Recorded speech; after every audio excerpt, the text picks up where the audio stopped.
Hello guys, welcome to my YouTube channel. My name is Harjeet Kaur. हम कर रहे हैं लुसेंट जीके के ऑब्जेक्टिव क्वेश्चंस, जिसमें हमारा इकोलॉजी एंड इन्वायरमेंट वाला पार्ट चल रहा है।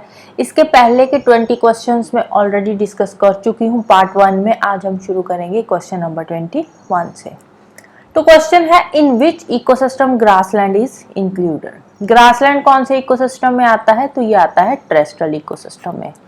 फ्रेश वाटर में क्या आता है? फ्रेश वाटर इकोसिस्टम में पॉन्ड हो गया, लेक हो गया। मैरीन इकोसिस्टम में ओशियन सी वाला जो होता है। आर्टिफिशियल इकोसिस्टम होता है जो मैन मेड होता है, राइट। नेक्स्ट है the main pollutant responsible for Bhopal gas tragedy. Bhopal gas tragedy के मेन पोल्यूटेंट्स कौन से थे? जब भोपाल गैस ट्रेजेडी हुई कब थी? ये हुई थी 1984 में। तो उस टाइम पे क्या हुआ था, भोपाल में एक फैक्ट्री में से बहुत सारी गैस निकली थी ड्यू टू लीकेज। अब गैस कौन सी निकली थी? तो वो थी मिथाइल आइसोसाइनाइड गैस, जिसकी वजह से बहुत सारे लोगों की जान चली गई थी।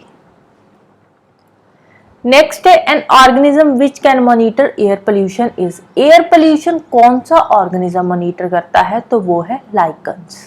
तो आंसर आएगा ऑप्शन डी। नेक्स्ट है, the famous 3 P's of environmental awareness. Environmental awareness से रिलेटेड जो 3 P's है वो कौन कौन सी है? तो वो है people, profit and planet. People मतलब सब लोग मिलकर इस प्लैनेट की प्रोटेक्शन के लिए हम क्या करेंगे? प्लैनेट को हम प्रोटेक्ट करेंगे, प्लैनेट की में सस्टेनेबल डेवलपमेंट करेंगे और वहां से सस्टेनेबल डेवलपमेंट के थ्रू हम प्लैनेट से प्रॉफिट लेंगे, राइट। तो ये है 3 P's of environmental awareness. Next है, which among the following is symbiosis nitrogen fixing bacteria. Nitrogen fixing symbiosis nitrogen fixing bacteria कौन सा है? तो वो है राइजोबियम। नेक्स्ट है, which of the following is biodegradable pollutant. Biodegradable pollutant कौन सा है? तो वो है सीवेज, जिसको हम ट्रीट कर सकते हैं। नेक्स्ट है, the concentration of pollutants in atmosphere are generally expressed in. Atmosphere में जो पोल्यूटेंट्स होते हैं उनको हम कौन से यूनिट से मेजर करते हैं? तो वो है पार्ट्स पर मिलियन।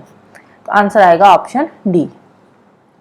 नेक्स्ट है, which one among the following groups is the most abundant in terms of number of species identified.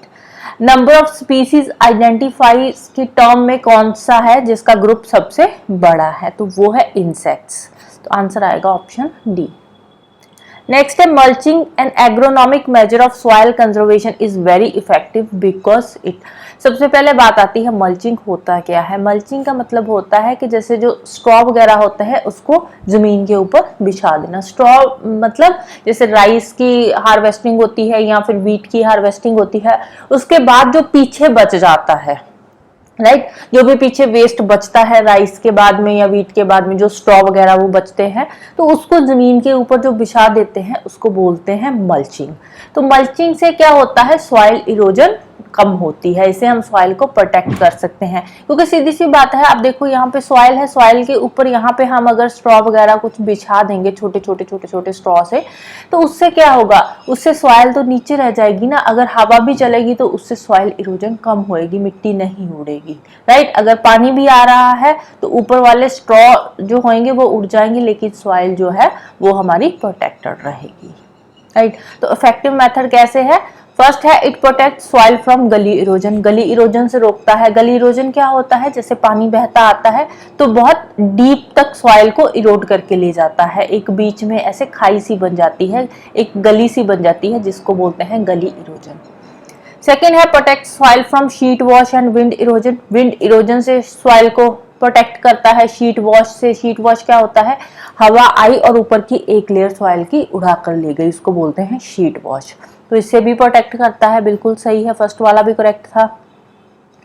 Third क्या है? Help soil to retain moisture and nutrients. Moisture retain करने में हेल्प करता है और nutrients retain करने में हेल्प करता है। मॉइस्चर कैसे? अब देखो, सॉइल के ऊपर अगर कुछ भी हमने फेंक दिया है उसके ऊपर स्ट्रॉ वगैरह, तो उससे क्या होगा? उससे जो डायरेक्ट सनलाइट ऊपर पड़ेगी नहीं, तो उससे क्या है? सॉइल मॉइस्चर को रिटेन करके रखेगी, राइट। और जो न्यूट्रिएंट्स है वो तो रिटेन होंगे ही होंगे।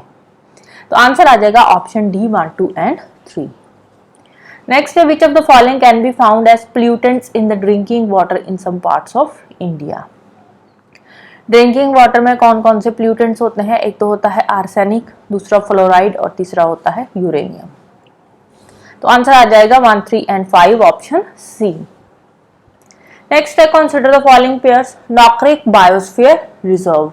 नॉकरेक बायोस्फीयर रिजर्व कहाँ पे है? मेघालय में। मेघालय में कहाँ पे? गारो डिस्ट्रिक्ट में, गारो हिल्स पे। तो फर्स्ट वाला करेक्टली मैच्ड है। सेकंड है लोकटक लेक, जिसको लोकटक लेक भी बोलते हैं, ब्रेल रेंज। अब ये रही ब्रेल रेंज, ये थी हमारी गारो हिल्स, जहाँ पे है नॉकरेक बायोस्फीयर रिजर्व।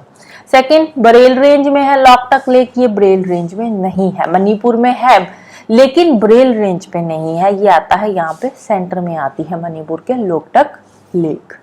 तो सेकंड वाला जो है ये रॉन्गली मैच्ड है। थर्ड क्या है?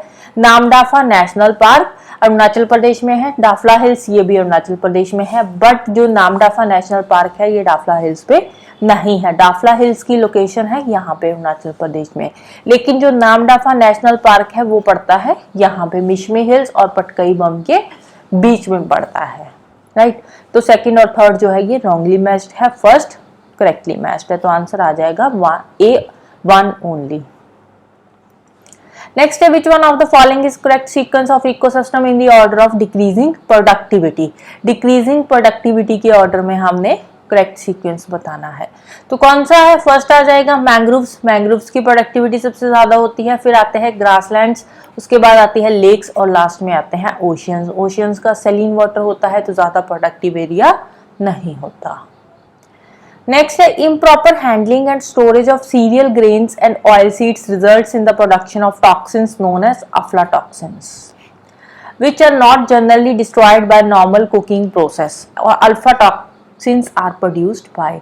अब ये जो अफ्लाटॉक्सिन्स है ये किससे प्रोड्यूस होते हैं? कई बार क्या होता है जो हमारे सीरियल ग्रेन्स होते हैं, मेज वगैरह हो गया, तो उनको हम प्रॉपरली स्टोर नहीं कर पाते। जब स्टोर नहीं कर पाते तो उसके अंदर जो मोल्ड्स होते हैं ना, तो वो मोल्ड्स अफ्लाटॉक्सिन्स प्रोड्यूस करते हैं। और ये जो अफ्लाटॉक्सिन्स होते हैं ये जैसे हम नॉर्मल कुकिंग करते हैं उससे ये नहीं मरते, तो उससे क्या होता है? उससे लिवर इन्फेक्शन, कैंसर जैसी बीमारियां होने का खतरा होता है, राइट। तो अफ्लाटॉक्सिन्स प्रोड्यूस किससे होते हैं? ये प्रोड्यूस होते हैं मोल्ड से।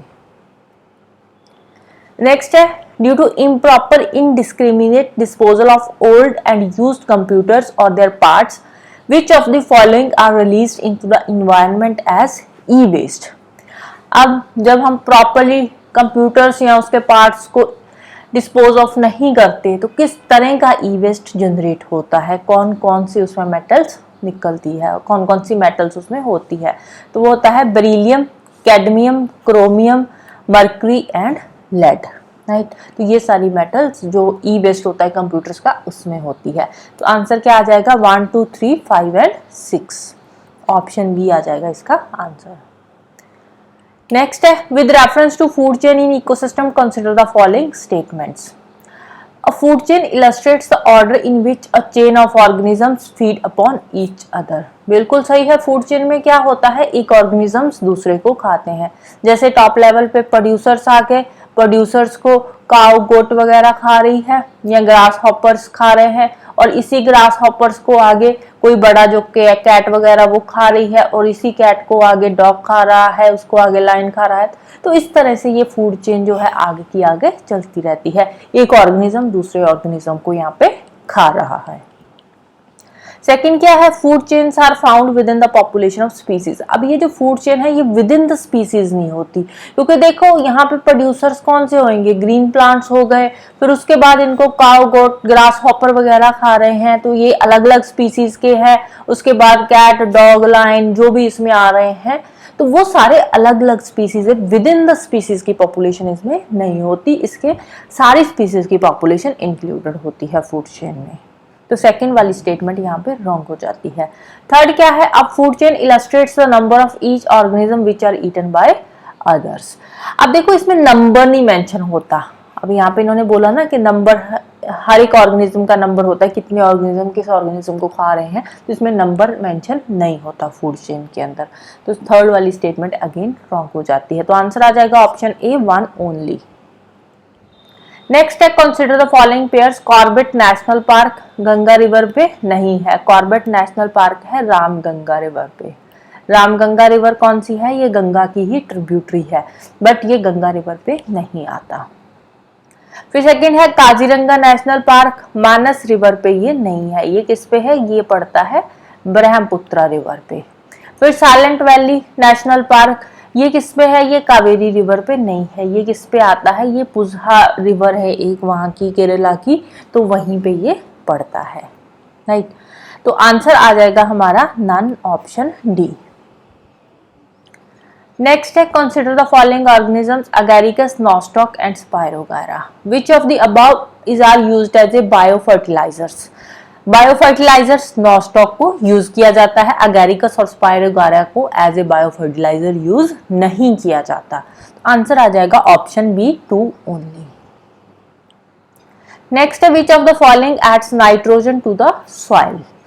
नाइट्रोजन कैसे ऐड होती है, फर्स्ट है excretion of urea by animals, animal जो एक्सक्रीट करते हैं उससे नाइट्रोजन ऐड होती है, बिल्कुल सही है। Burning of coal by man, coal burning से इन्वायरमेंट में सिर्फ और सिर्फ कार्बन डाइऑक्साइड पैदा होती है और कुछ नहीं होता। थर्ड है डेथ ऑफ वेजिटेशन, इससे भी नाइट्रोजन ऐड होती है सॉइल में। तो आंसर आ जाएगा 1 and 3 only, option C. Next है in which of the following states is lion tailed macaque found in the natural habitat. ये रहा लाइन टेल्ड मकाऊ, ये कौन कौन सी स्टेट्स में है, तो ये है तमिलनाडु, केरला एंड कर्नाटका में। तो आंसर आ जाएगा ऑप्शन ए 1, 2 and 3 ओनली। ये जो इन्वायरमेंट के क्वेश्चन हम यहाँ पर डिस्कस कर रहे हैं ना, ये आईएएस लेवल के क्वेश्चंस है, ये यूपीएससी में पूछे जा चुके हैं। इसमें से बहुत सारे क्वेश्चंस ऐसे हैं जो यूपीएससी में पूछे जा चुके हैं, कुछ क्वेश्चन सीडीएस के पेपर में आए हैं, कुछ आए हैं आईएएस के पेपर में, राइट। नेक्स्ट है acid rain is caused by the pollution of environment by. Acid rain कौन से गैसेस की वजह से होती है, ये होती है nitrous oxide and sulphur dioxide की वजह से। तो आंसर आ जाएगा option D, right. So this is all about today. जाने से पहले वीडियो को लाइक कर देना, शेयर कर देना और चैनल को सब्सक्राइब कर लेना। Thank you, bye bye and have a nice day.